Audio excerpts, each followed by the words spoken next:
Welcome to French for Schoolers by Kriti. Today we are going to discuss your grammar section जो आपके French board exam में आया है। इस बार grammar बहुत इजी आई है। जो इंडिकेटर्स हैं जो हमें बताते हैं कि हमें कैसी एक्सरसाइज करनी है वो बहुत क्लियरली मेंशन थे एक्सरसाइज में। आई होप सबने ग्रामर बहुत अच्छे से अटेम्प्ट की होगी। सबसे पहले तेम कन्याबल की एक्सरसाइज डिस्कस करते हैं।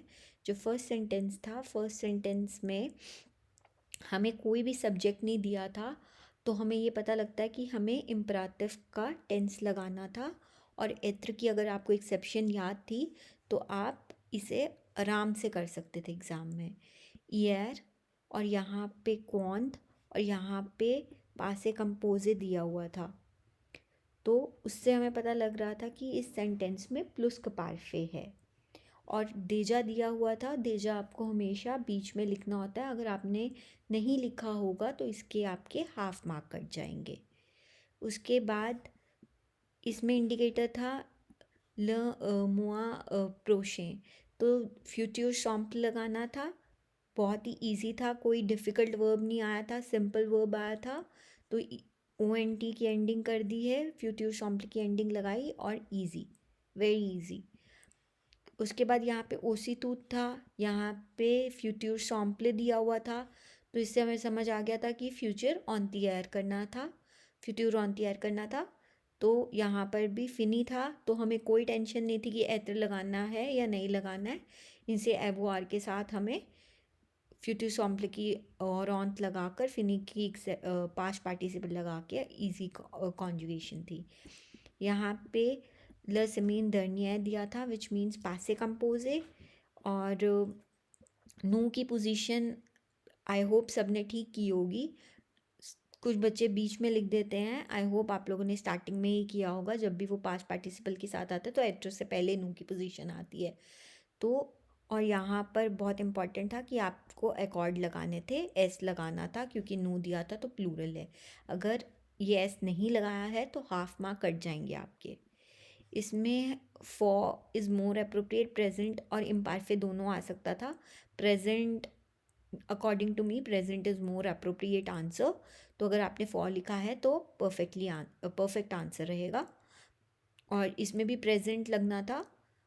और नपा की आपको नपा राम से सेंटेंस में दिया हुआ था, तो आपको उसको अप्लाई करना था। डायरेक्ट इनडायरेक्ट बहुत इजी थे। फर्स्ट वाले में आपको इम्पराटिव सेंटेंस दिया था, तो ये द वाला केस बन जाता है, the with infinitive verb.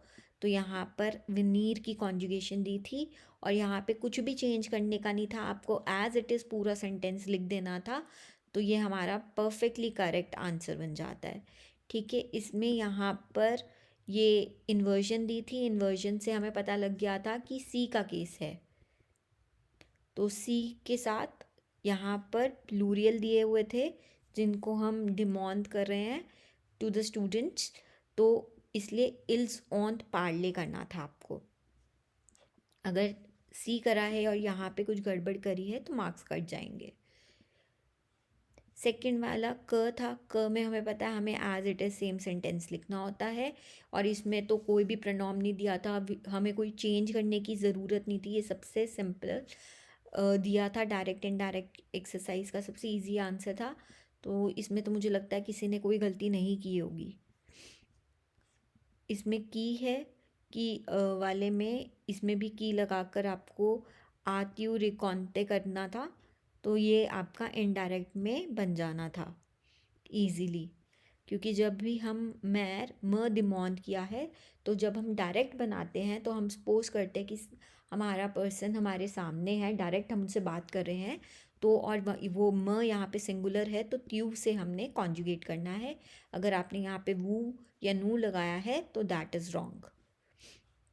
Next sentence में मोमैर फ्रेरे मदीद, ये भी इसमें भी प्रनॉम नहीं दिया हुआ है, ये भी इम्पराटिव का केस था, तो द न पा वाला केस बन जाता है।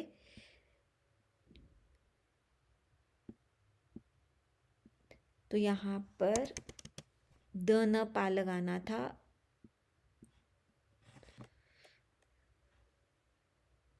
एक मिनट।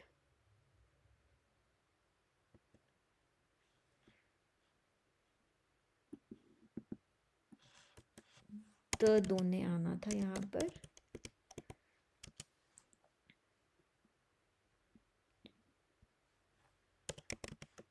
दोने आना है और बाकी सेंटेंस एज इट इज़ लिखना है। तो ये परफेक्टली करेक्ट आंसर था। इसमें भी कोई प्रनॉम नहीं, म त लुई जो भी देते हैं आप कंफ्यूज होते हो, मुआ दिया होता है तो कंफ्यूज होते हो। तो इसमें ऐसा कुछ भी नहीं था जिसको हमें चेंज करना था। देन यहाँ पर ये सिंपल का केस था तो इसमें क लगा के नू में हमें कॉन्जुगेट करके इसको करना था सेंटेंस को।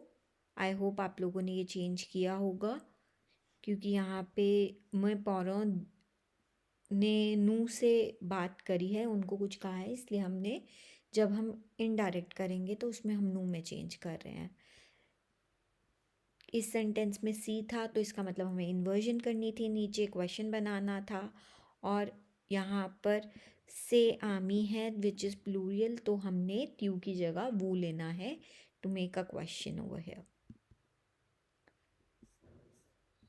फिर 12 क्वेश्चन में भी बहुत इजी आए थे। तो इसमें आपने एस्क से भी बना सकते हो, और इसमें आप बोल रहे हो आई डोंट वांट, तो आप कुछ भी पूछ सकते हो। You want some coffee, you want some tea, कुछ भी आप कुछ भी बनाकर लिख सकते हो। यू वांट आइसक्रीम, कुछ भी बनाकर लिख सकते हो और आपका वो आंसर सही होगा। सेत्रोब इन कॉटन, तो कॉटन में है तो आपने लिखना था इन विच मटीरियल या इन वॉट की आप लिखेंगे तो भी सही रहेगा। नेक्स्ट था आपका we going to invite our friends at ours, तो यहाँ पर आपने करना था हु गोइंग टू इनवाइट। ठीक है, यहाँ पे my parents like going to plaza, तो व्हाट दे लाइक। ये तो सबसे इजी था। इल फे बो तेम, तो यहाँ पर हम वेदर की बात कर रहे हैं तो केल तेम फेल। फिर नगेशन, नगेशन बहुत इजी थी, फर्स्ट वाले में तो जूर लिखा था। मैरी वा गोइंग ऑलवेज, तो हमने न जा में लिखना था। और यहाँ पर कुछ भी नहीं था कि हमें पास्ट पार्टिसिपल दिया है, आफ्टर प्लेसमेंट है, सिंपल प्लेसमेंट थी, तो कोई टेंशन की बात नहीं थी। फर्स्ट वाले में समथिंग था, तो यहाँ पे रिया न था। We going to meet someone in our house, so we going to meet no one, तो न पर्सन लगना था। और ये आपने अगर इसकी प्लेसमेंट आवों से पहले कर दी है तो ये गलत हो जाएगा। इसकी प्लेसमेंट पास्ट पार्टिसिपल के बाद ही आनी थी पर्सन की। इसका आपको सबसे ज़्यादा ध्यान देना था इस एक्सरसाइज में। देन ले ऑफ फॉ कॉर, तो इसमें आपने न प्लस लगाना था। इसमें दो आइटम्स थी, अगर ये दे नहीं हटाए हैं और नी के साथ इनको डी ई करके लिखा है तो दैट इज़ रॉन्ग, आपको लगाना ही नहीं होता है। तो नी फ्रूई और नी लेग्यूम आपको करना था। Next is adjective and pronoun possessive, तो इनके मैंने आंसर्स यहाँ पे लिखे हुए हैं कि इसमें दो ऑप्शन सही रहेंगी। अगर आपने वी ओ एस के साथ ले मियाँ लिखा है दैट इज़ ऑल्सो करेक्ट, और मे के साथ अगर आपने ले वोत्र लिखा है दैट इज़ ऑल्सो करेक्ट। ऐसे ही सेम के सेकंड सेंटेंस में भी अगर आपने मे के साथ ले वोत्र लिखा है या लर्स के साथ ले मियाँ लिखा है तो भी आपके ये दोनों ऑप्शन सही रहेंगी। यहाँ पर अगर आपने ता लगा दिया है तो गलत हो जाएगा, तो ही आएगा, क्योंकि यहाँ पर वॉवल से स्टार्ट हो रहा है।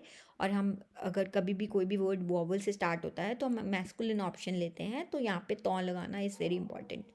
तो उन तौ के साथ ल नौत्र आ रहा है। फोटोज़, फोटोज़ नोज़ के साथ लगना था और यहाँ पे ले वोत्र आ जाना था। Formula is your masculine word, जितने भी एयर एंडिंग होते हैं जैसे आपका एनिवर्सी एयर है ना, ये सब मैस्कुलिन वर्ड्स हैं। तो यहाँ पर अगर माँ लगा दिया, इसको आपने फेमिनिन समझ लिया गलती से, तो भी गलत हो जाएगा। यहाँ पे मोह आना था और मोह के साथ लेलर लगना था। नेक्स्ट डेमोस्ट्रेटिव की एक्सरसाइज ऑप्शन थी। आई होप दोनों में से कोई भी एक किया हो और आपने फुल कॉन्फिडेंस से किया हो। वी बाइंग दीज फ्लावर्स, तो सी ई एस फ्लावर्स को देखकर आपको पता ही था ऑब्जेक्ट लिखा है तो एडजेक्टिव डेमोस्ट्रेटिव आ जाएगा।